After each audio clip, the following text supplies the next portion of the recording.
Olá, meninos, tudo bem? Bom dia! Bem-vindo à nossa primeira aula, agora nesse quarto bimestre, né? Vamos dizer assim, aqui, ainda virtualmente, mas eu aqui passando conteúdo para vocês, porque semana passada foram pesquisas, e essa semana a gente volta. Volto falando de verbo, que foi uma pesquisa que eu pedi, vocês devem ter se assustado quando fizeram, né?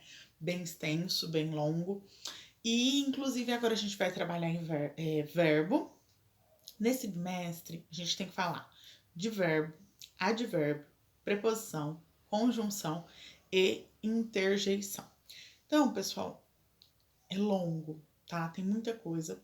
Só que eu decidi trabalhar o verbo em partes. Por quê?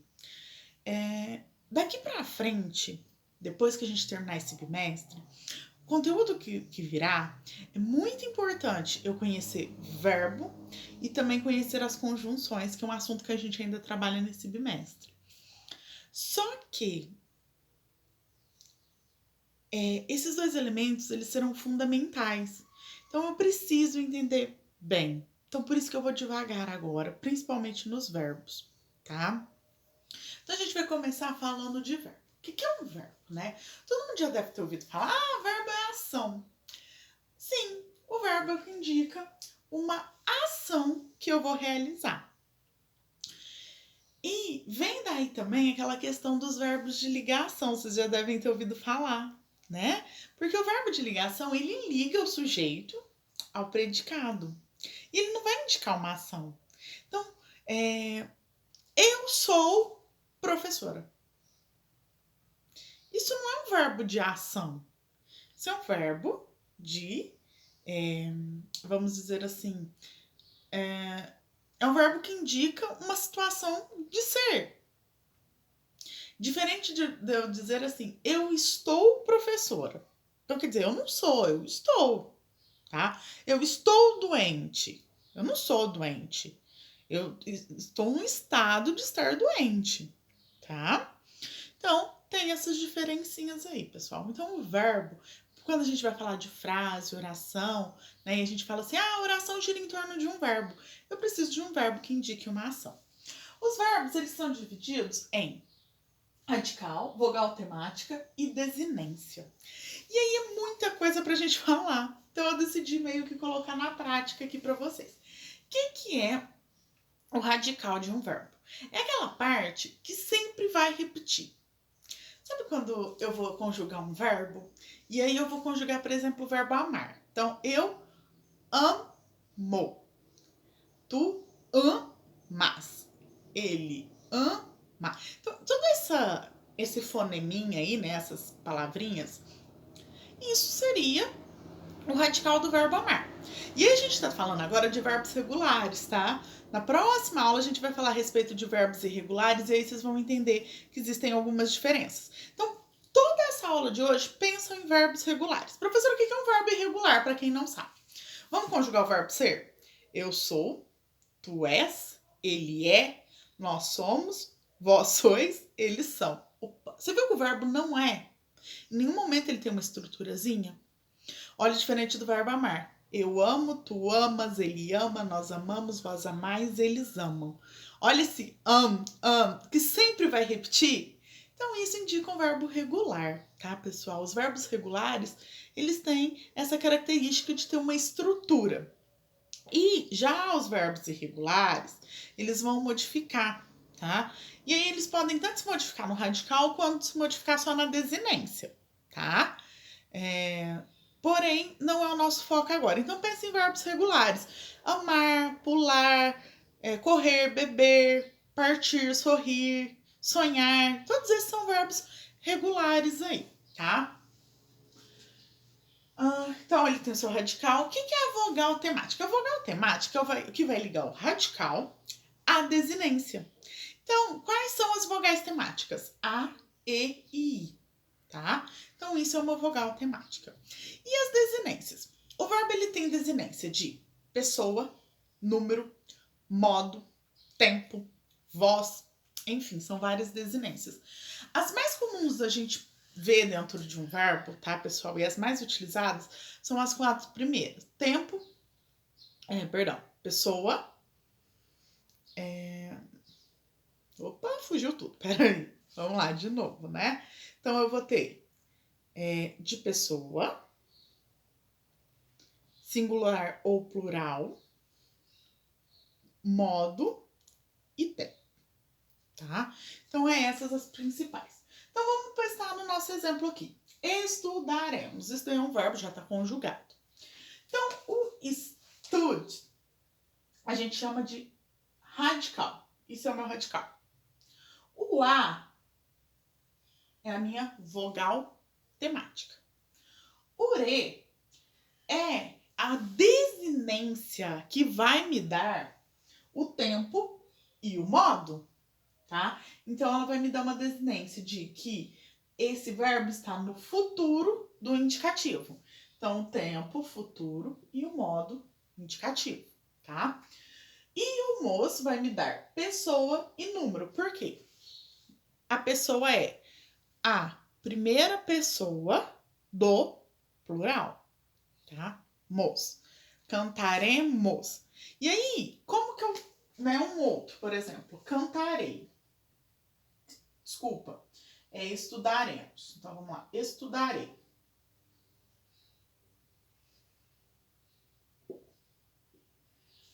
A mesma coisa. Então, stud é o radical, o a vogal temática, o re é a desinência de tempo e modo, e o i vai ser a desinência de pessoa e número, que indica que é a primeira pessoa do singular. Certo, pessoal? Parece algo complexo, mas não é, tá? É só a gente ir cortando os pedacinhos e chegar a isso. Então, falamos a respeito de radical, vogal temática e desinência. Importante, quando eu tenho o meu radical mais a minha vogal temática junto, a gente chama isso daqui de tema. Então, quando eu tenho radical e vogal temática junto de um verbo, por exemplo, aqui estuda, eu tenho o tema. Também tem esse fator aí. Os verbos, eles pertencem a algumas conjugações. Eu tenho o verbo de primeira, segunda e terceira conjugação. Como que eu sei esse verbo, professora? A gente sabe pela terminação do verbo. Os verbos terminados em ar pertencem à primeira, os verbos terminados em er à segunda e os verbos terminados em ir à terceira. Pessoal, existem essas três terminações, ar, er, ir. Calma que a gente vai falar, vocês devem ter se colocado alguma coisa aí, né? Alguns alunos devem ter se perguntado. Então, a gente fala que são verbos de primeira, conjugação, os verbos terminados em ar, segunda, er e terceira, ir. Exemplo, amar, beber, partir. Cada um, respectivamente, aí a uma conjugação. Porém, tem uma outra conjugação. A conjugação do verbo por. Por não é verbo? Por é verbo, né? E aí, pessoal, nós vamos ter o verbo por e os seus derivados. O que é derivados de verbo por, professora? Porque todos os verbos terminados em or, galera, na verdade, eles vão ser terminados em por, tá? Então, compor, transpor, impor,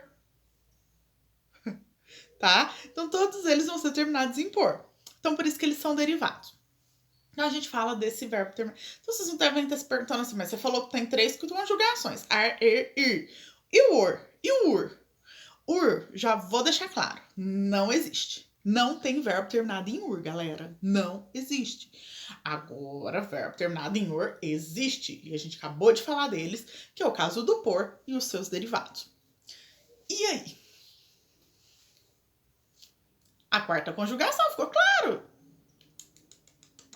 Não, galera. O verbo por, ele deriva do latim. E lembra lá das nossas aulas de variação e mudança linguística que a gente falou? E eu cheguei a citar para vocês do você? Então, agora, pensa naquilo lá. Pensa naquelas variações, naquelas mudanças, né? O verbo por, ele é derivado do latim. E na antiguidade, ele era o verbo poer. Olha que legal. Ele era o verbo, ele tá até aqui escrito assim, mas eu vou pôr ele aqui, ó. Ele era o verbo por. passar do tempo, com as mudanças, as variações, o negócio foi aquilo, ele virou por. E aí, então, o que a gente faz com esses verbos terminados em or? Nós colocamos eles na segunda conjugação. E aí tá explicado o porquê, né? Porque na antiguidade ele era o verbo poer. Então ele era um verbo terminado em er. Certo? Entendido? Espero que sim. E aí, continuando o nosso estudo sobre verbos, os verbos eles vão flexionar-se em número. O que é flexionar-se em número? Singular e plural. Pessoas. Primeira, segunda e terceira pessoa. Tanto do singular quanto do plural. Então, ele flexiona. Eu, tu, ele, no singular. Nós, vós, eles, no plural. Certo? Sendo que cada um faz a mesma referência aí. Eles podem flexionar-se em voz. Esse daqui é um pouquinho mais complexo. O que é flexionar um verbo em voz? O verbo ele pode estar na voz ativa, passiva ou reflexiva. A gente vai estudar isso um pouco mais pra frente, bem pausadamente, galera. Mas, já explicando isso pra vocês, é o seguinte. Quando eu realizo uma ação, eu tenho... quando o sujeito realiza uma ação, eu tenho uma voz ativa. Quando o sujeito sofre a ação, eu tenho uma voz passiva. E quando o sujeito realiza e ele mesmo sofre a ação, eu tenho uma voz reflexiva. Então, vou dar um exemplo para vocês. Eu quebrei o copo. Quem realizou a ação? Não fui eu? Então, aí eu tenho uma voz ativa. O sujeito realizou a ação. Qual que era a ação? Quebrar. E o objeto aí, no caso, o copo. Então, isso eu tenho uma voz ativa. Quando eu tenho uma voz passiva, eu vou criar outra frase. O copo foi quebrado por mim. Nessa frase, quem é o sujeito da frase? O copo. E aí, cuidado, porque tem gente que vai achar que é o por mim. Não. O copo é o sujeito da oração. Lembra lá de dividir sujeito? Oração, quando a gente divide oração e sujeito predicado, vocês devem ter aprendido isso lá por volta do 7º ano. Essa matéria é de sétimo ano.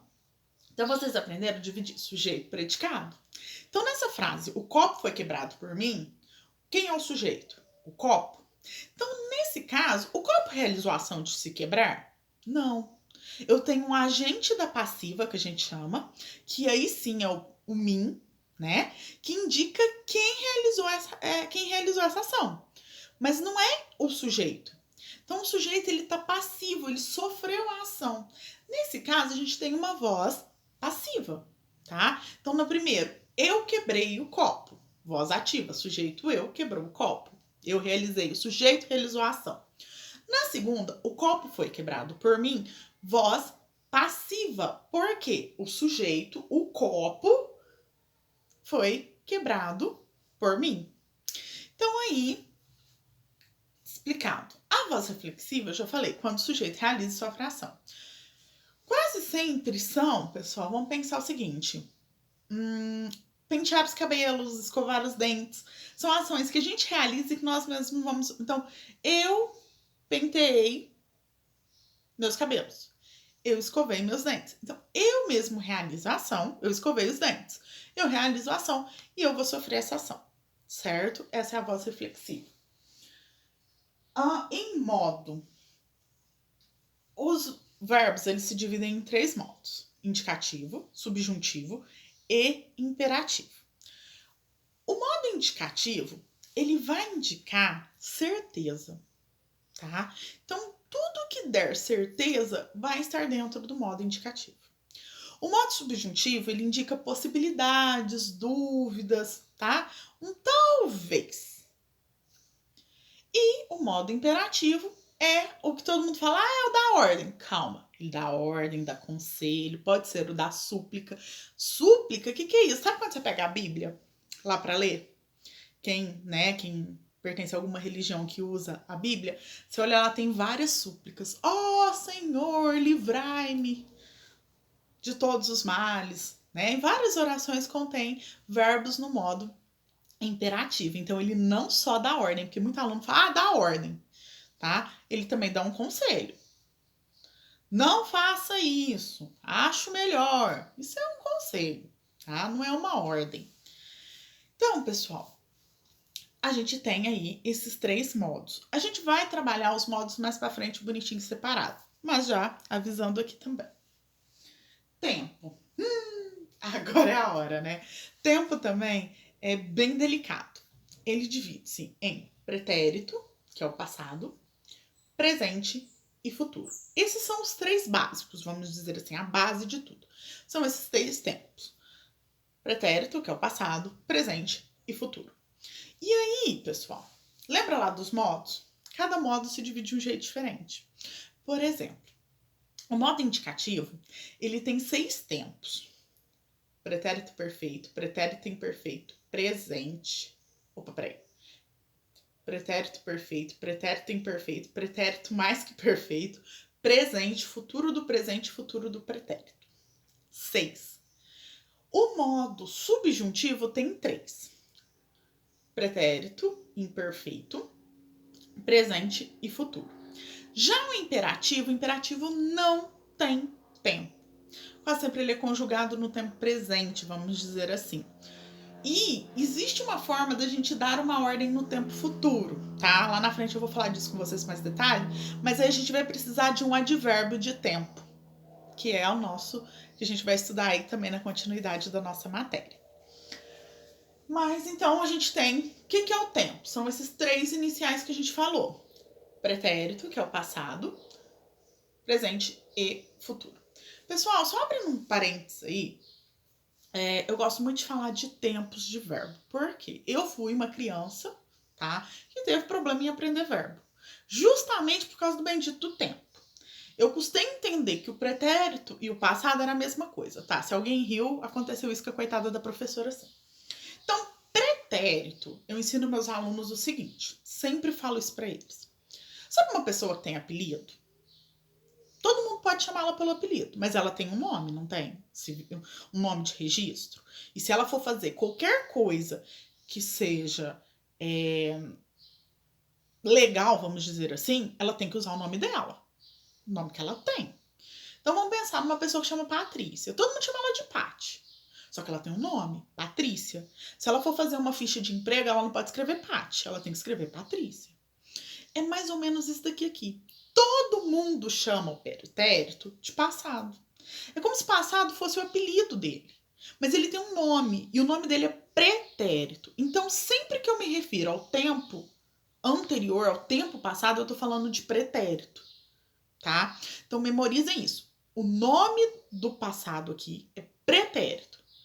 Passado é o apelidinho dele, certo, galera? Não se esqueçam nunca mais disso. Então, existem 3 tempos: pretérito, presente e futuro. Sendo que o pretérito corresponde ao que já passou. Seguindo, senão o nosso vídeo vai ficar extremamente longo, né? Por fim, a gente chega às formas nominais. Quais são as formas nominais? Infinitivo, gerúndio e particípio. O infinitivo são os verbos terminados em R, né? A gente vai ter lá o ar, o er, o ir. Eu já falei para vocês, andar, beber, partir. Esse é um exemplo. São verbos terminados no infinitivo. E aí toma muito cuidado, pessoal, com uma coisa.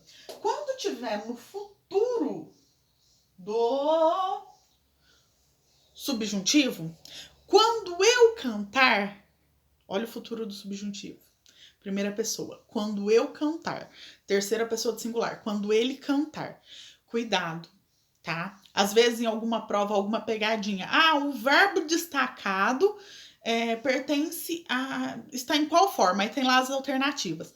Quando indicar tempo futuro, provavelmente vai ser futuro do subjuntivo. Então, pensem nessa frase. Quando eu cantar, ganharei muito dinheiro.